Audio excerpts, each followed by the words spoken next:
Nandamuri నటసింహం Hindupuram MLA Balakrishna గారు నిన్న పద్మభూషణ్ అందుకున్నటువంటి నేపథ్యంలో ఆయన పంచెకట్టు మీద ఇప్పుడు సోషల్ మీడియాలో పెద్ద ఎత్తున చర్చ అయితే జరుగుతూ ఉంది.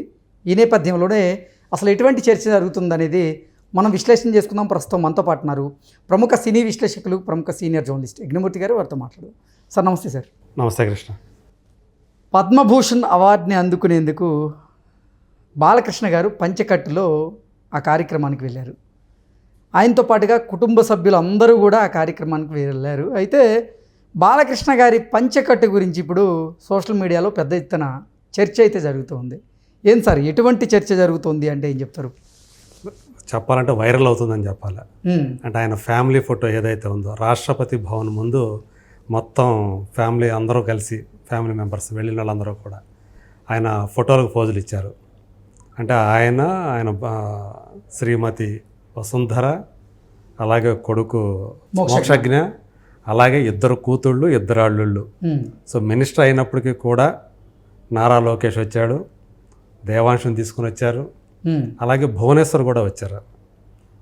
ఇంతమంది మొత్తం అంటే ఆయన్ని ప్రత్యక్షంగా ఆ పురస్కారాన్ని అందుకుంటుంటే, అంటే మన సివిలియన్స్కి ఇచ్చేటువంటి 3వ అత్యున్నత పురస్కారం కాబట్టి పద్మభూషణ్ అనేది. సో ఆ క్షణాలని ప్రత్యక్షంగా తిలకించే ఉద్దేశంతో వీళ్ళందరూ కూడా ఆయనతో పాటు వెళ్ళారు ఢిల్లీకి. మొత్తానికి ఆయన ఏదైతే ఆయన ఆహార్యం ఉందో అది ఇప్పుడు మొత్తం అంతా కూడా అది వైరల్ అవుతూ ఉంది. అంటే తెలుగువాడి ఆత్మగౌరవం, తెలుగు వాళ్ళ సాంప్రదాయం, సంస్కృతాన్ని ఏదైతే చెప్తామో, ఒకప్పుడు ఎన్టీ రామారావు గారు అలాంటి ఆహార్యంతో బాగా ఫేమస్ అయ్యారు.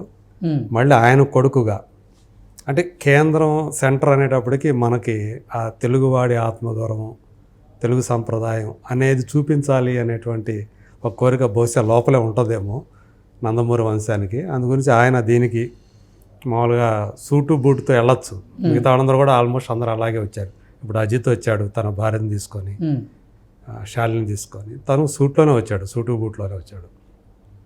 కానీ తను అలా లాల్చి పంచెకట్టు ధరించి రావటం, సో ఆయన ఆహారం ఏదైతే ఉందో చాలామంది ఏంటంటే ఎన్టీ రామారావు గారితో కూడా ఆయన ఆహారంతో పోల్చి కూడా చెప్తూ ఉన్నారు.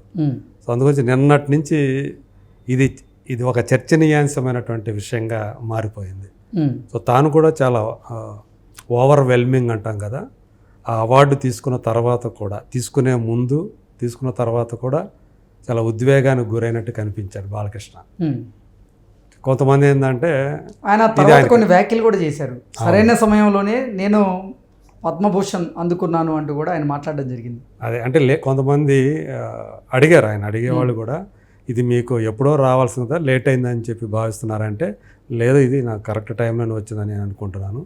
ఎందుకంటే నేను ఎమ్మెల్యేగా హ్యాట్రిక్ సాధించాను. నా సినీ జీవిత ప్రస్థానం కూడా 50 సంవత్సరాలు ఇటీవలే పూర్తి చేసుకున్నాను. సో అట్లాగే 15 సంవత్సరాలు అయింది నేను క్యాన్సర్ హాస్పిటల్కి చైర్మన్ అయ్యి. సో ఇది కరెక్ట్ ఒక మంచి అకేషన్, ఇది నేను ప్రస్తుతం నేనున్నటువంటి పరిస్థితుల్లో, కాబట్టి ఇది సరైన టైంలోనే నాకు వచ్చిందని చెప్పేసి తను చెప్పినటువంటి మాటలు కూడా, అంటే అతనిలో ఆ అవార్డు తీసుకున్నందుకు, ఈ టైంలో వచ్చినందుకు కూడా తను హ్యాపీగా ఫీల్ అవుతున్నాడు అనేది కూడా అక్కడ చాలా స్పష్టంగా తెలిసిపోతూ ఉంది. అటు నందమూరి వంశాభిమానులతో పాటు తెలుగుదేశం పార్టీ వాళ్ళు కూడా, ఆయన అప్పుడు ఏదైతే జనవరిలో మామూలుగా అనౌన్స్ చేస్తారు కాబట్టి ఇవి పద్మ పురస్కారాలు, అప్పుడు ఎంతగా ఆనందాన్ని వ్యక్తం చేశారో ఇప్పుడు తీసుకున్న తర్వాత అంతకు మించి, అంటే ప్రత్యేకించి మనం ఆయన ఆహారం అది ఎక్కువ మంది అటెన్షన్ గురైందనమాట. సో ఆయన కనిపించిన విధానం అది. సో అందు గురించి వాళ్ళు మోర్ సెలబ్రేషన్స్ అనేవి ఇప్పుడు తీసుకున్నప్పుడు బాగా కనిపిస్తున్నాయని చెప్పేసి మనం అర్థం చేసుకోవచ్చు. ప్రస్తుతం కూడా ఆయన కెరీర్ పరంగా కూడా ఒక పీక్ స్టేజ్ని, అంటే అసలు అయిపోయింది, కొత్త తరాలు వచ్చేసినాయి, ఆయన తర్వాత ఇంకొక తరం వచ్చింది, యంగ్స్టర్స్ వచ్చేసారు, ఇవాళ పని అయిపోయింది, బాలకృష్ణ గారి పని అయిపోయింది అని అనుకుంటున్న టైంలో ఆయన మళ్ళీ పుంజుకొని ఇప్పుడు బ్యాక్ టు బ్యాక్ 4 హిట్లు ఇవ్వటం అనేది ఆఫ్టర్ పాండమిక్ 2021 నుంచి చూసుకుంటే ఈ 4 సంవత్సరాల్లో 4 సినిమాలు విడుదలయ్యాయి, 4 సినిమాలు కూడా హిట్ అయ్యాయి. ఇప్పుడు అఖండ 2 అనేది రిలీజ్కి సిద్ధంగా ఉంది, సిద్ధం కాబోతుంది సెప్టెంబర్లో. సో అది ఆయన కెరీర్లోనే ఒక బెస్ట్ మూవీగా నిలబడబోతుంది. ఇన్ టర్మ్స్ ఆఫ్ పర్ఫార్మెన్స్ కావచ్చు, క్యారెక్టర్ కావచ్చు, లేదా బాక్స్ ఆఫీస్ రిజల్ట్ కావచ్చు. సో అన్ని ఎక్స్పెక్టేషన్స్ ఆ సినిమా మీద ఉండే అఖండ 2 అనేది.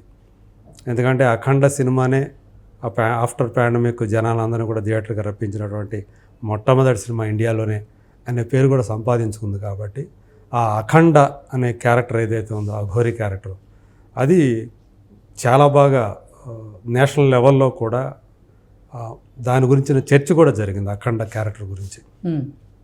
ఇప్పుడు అప్పుడేంటంటే అది రీజనల్ ఫిల్మ్గానే రిలీజ్ చేశారు, హిందీ డబ్బింగ్ వెర్షన్ బాగా వెళ్ళింది అది. సో ఇప్పుడు పాన్ ఇండియా లెవెల్లో ఈ సినిమాని ఒక పాన్ ఇండియా మూవీగా రిలీజ్ చేయబోతున్నారు. సో ఇలాంటి టైంలో ఆయన ఈ అవార్డు తీసుకోవటం, ఫ్యామిలీ అందరూ కూడా గ్యాదర్ అవటం, అది తీసుకునే క్షణాలని వాళ్ళందరూ కూడా ఉండటం, ఇవన్నీ కూడా నిజంగా వాళ్ళందరికీ కూడా, కుటుంబ సభ్యులకే కాకుండా వాళ్ళ అభిమానులకి, తెలుగుదేశం శ్రేణులకు కూడా మంచి ఉత్సాహాన్ని ఇచ్చాయని చెప్పాలి.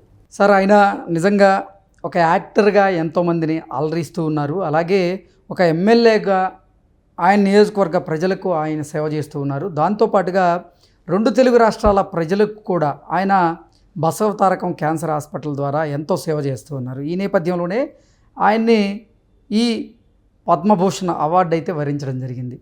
నిన్న కుటుంబ సమేతంగా ఆయన రావడం జరిగింది. ఒక చంద్రబాబు గారు మాత్రం ఆ ప్రోగ్రాంకి హాజరు కాలేకపోయారు. ఏంటి సార్, ఎలా చూడాలి? మరి ఆయన ముఖ్యమంత్రి, ఆయన రావాలంటే ఎంతో ప్రోటోకాల్ ఉంటుంది. సో అందు గురించే ఆయన బదులు ఆయన భార్య వచ్చారు, భువనేశ్వర్ గారు వచ్చారు. ఎడుదిరిగి ఆయనకి చెల్లెలే, సొంత చెల్లెలే కాబట్టి. సో చంద్రబాబు గారు వచ్చినంత అనుకోవడమే ఆమె వచ్చిందంటే. పైగా కొడుకు కోడలు కూడా వచ్చారు కాబట్టి, చంద్రబాబు గారి కొడుకు కోడలు కూడా. సో వీళ్ళందరూ కూడా అంత గ్యాదరింగ్. అలాగే చిన్నాలుడు భరత్, ఆ అమ్మాయి తేజస్విని.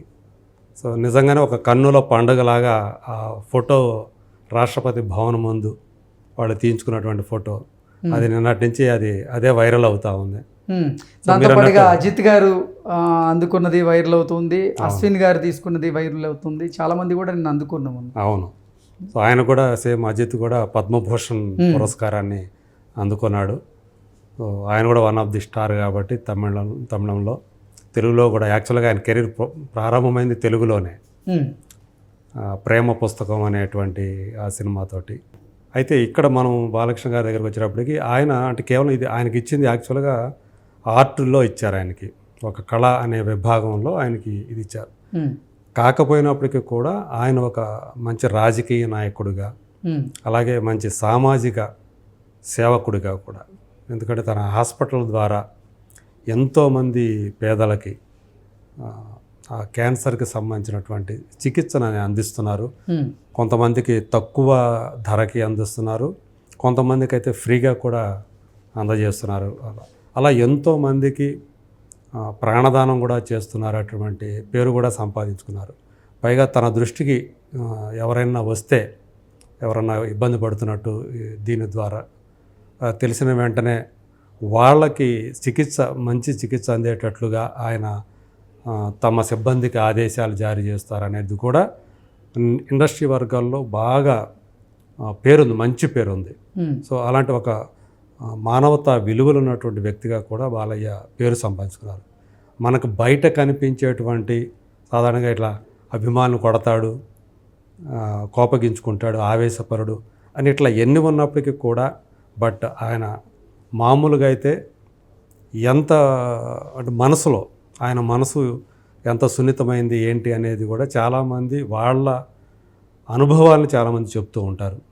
సో అంటే కొంతమంది యాక్టర్లు కావచ్చు, టెక్నీషియన్స్ కావచ్చు, సినిమా వాళ్ళు కొంచెం అంటే ఆర్థిక ఇబ్బందుల్లో ఉన్నటువంటి వాళ్ళు ఏం చేయాలి ఏంటి అని భయపడుతున్న, ఆందోళన చెందుతున్న టైంలో వాళ్ళ గురించి ఎవరో ఒకరు బాలకృష్ణ గారు చెవిన పడేయటం.